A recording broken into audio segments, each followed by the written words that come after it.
The autism tool for today is how to use a behavior contract. My name's Mike Woods. I'm an autism and inclusion specialist for St. Louis's largest school district. I'm a board certified associate behavior analyst, and I'm the father of triplet boys, each of my boys on the autism spectrum.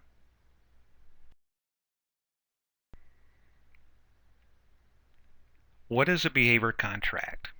A behavior contract is a written document, and it also can be in a visual support type of format, between an adult and a learner, which could be a parent and a child or a teacher and a student, which specifies three things. One, the expected behaviors.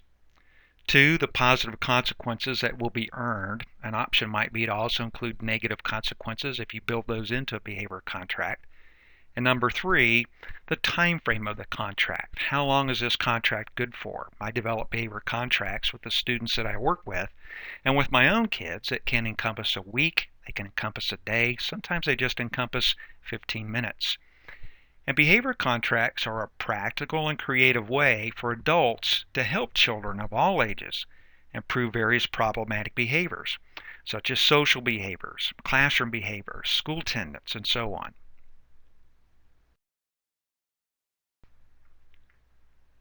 How to develop a behavior contract. Step 1. You want to identify the behaviors that need to be increased, and you want to avoid vague definitions. Instead, you want to develop definitions of behaviors that are observable. You would know them if you saw them. So avoiding a vague definition such as this one. Mark should show more respect. Well, if Mark was showing more respect, let's say in a turn-taking situation, what might that look like? A better definition would be this. Mark will keep his hands in his lap while waiting his turn. Because I can tell that Mark is keeping his hands in his lap, that's very observable.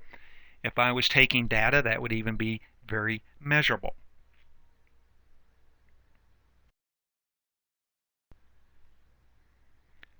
How to develop a behavior contract. Step number 2. It's best to be prepared with a menu of items that you think that your child or your student might like and that you would be willing to offer. So you want to ask your learner to help you. If it's possible, they can answer the question. You want to ask them to help you to identify several rewards that she or he would like to earn. And the basic rule in choosing rewards or reinforcers in behavioral terms is that they should be motivating, inexpensive, and require a little time. Not a lot of time, but a little time.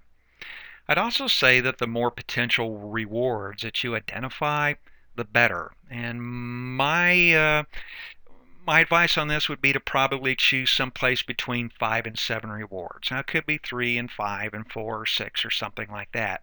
But typically, the more potential things to choose from in your behavior contract, the more effective that you're going to find it to be.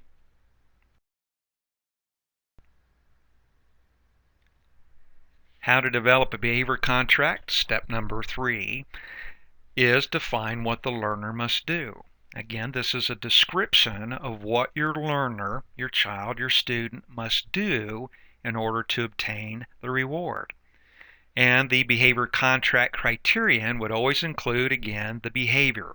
What does that look like? It should be very specific and very observable. It will help your learner to understand more clearly. If you said to your learner you need to show more respect, well, they might come up with a variety of ideas of what respect might look like. But again, more specifically, if you were to say, while you're waiting your turn, I need you to have your hands in your lap, for a child who might be kind of grabby and aren't inclined to wait their turn, you might say that to wait your turn, you need to have your hands in your lap and have a quiet voice. If you have kids who might yell or something like that, but that behavior is very specific. It's very observable. You'll know it when you see it. You also want to include any time limits, if there are any. There may be some behaviors that need a time constraint. For example, when we're using a behavior contract to help motivate children to line up, let's say, and we tell them it's time to line up, you need to stand on the blue footprints. Well, we would like to see that happen within about 15 to 30 seconds. It wouldn't be my intent or my desire that a child wait 10 to 15 minutes in order to do that. I would rather see it happen sooner rather than later. And so you also want to define any time limits if they're behaviors that require a time limit.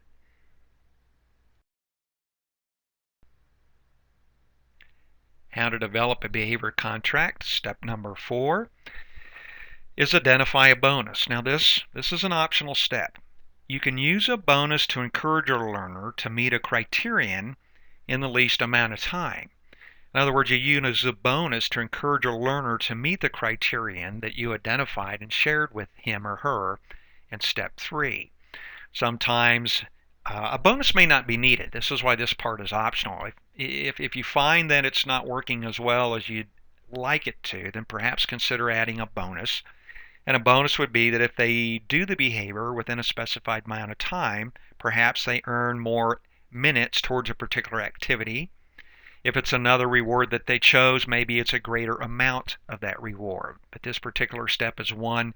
Again, I would say initially try not to use it, but if you need to, it certainly is optional to try to motivate the behavior in the time limit that it needs to occur. So it would sound like something like this. If you do X in Y, then you'll get Z. So if you do X, which would be the behavior, in Y, which would be my specified amount of time, then you'll get Z, which would be the bonus.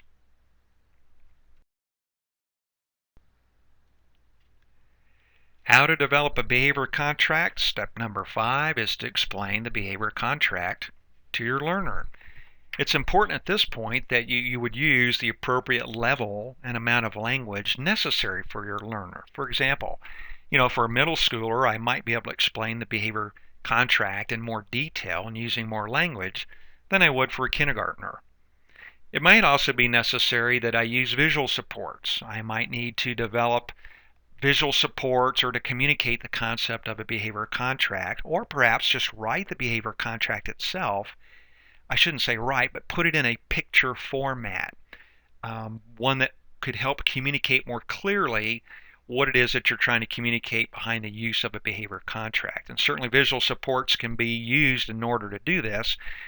We do it all the time at school and even at the preschool level. Find it to be successful with 4-year-olds and 5-year-olds. And so there's a wide variety of ages that a behavioral contract can cover. And at the same time, if you need to use visual supports, whether the child is 6 years old or 16 years old, it's still a good tool to use and be communicated in whatever way that you need to in a written format or visual supports. How to develop a behavior contract. Step number 6 is simply to post and implement the contract. Posting the contract a lot of times will enhance its effectiveness. I know for a lot of kids that I work with on the autism spectrum, perhaps they might have Asperger, Down syndrome, ADHD, something of that nature. I post the contract where it will be visible all the time.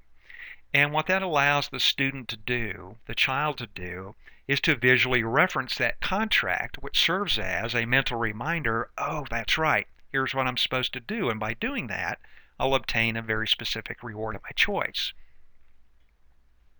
Another advantage is for the adult by it being visible is that you can use it to draw your learner's attention to it. It may be something that you need to point out as a reminder. I might use the behavior contract and the fact that it's posted visibly to remind a student right before the behavior that they're going to need to do. I might draw their attention to the behavior contract as a reminder, don't forget, you need to put your hands in your lap while you're waiting your turn. And so it's effective for that reason there. And this, of course, would be the point at which you would begin to implement the contract. Again, posting the contract will enhance its effectiveness. I would thoroughly encourage you to make sure that you put it in a visible location, whether it be at home, at church, or at school, wherever you may be using one. There is a potential problem, as with any autism tool that you might use. There's always potential problems. The primary problem that I typically encounter, if I'm going to encounter a problem with the behavior contract, is that it's not motivating.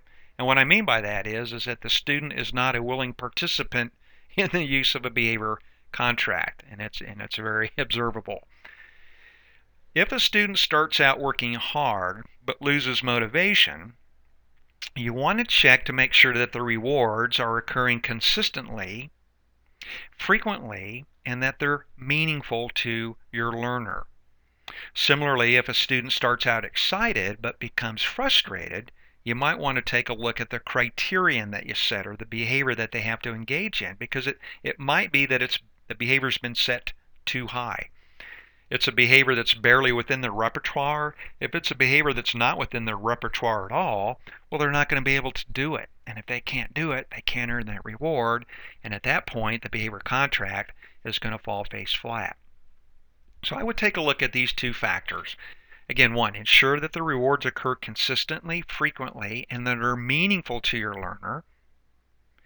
If I'm doing my part of the behavior contract, but you're not always giving me my reward like you promised, or the rewards that I'm choosing now are no longer meaningful to me, maybe they were 2 days ago or a week ago, you're going to find that the behavior contract isn't going to be very effective.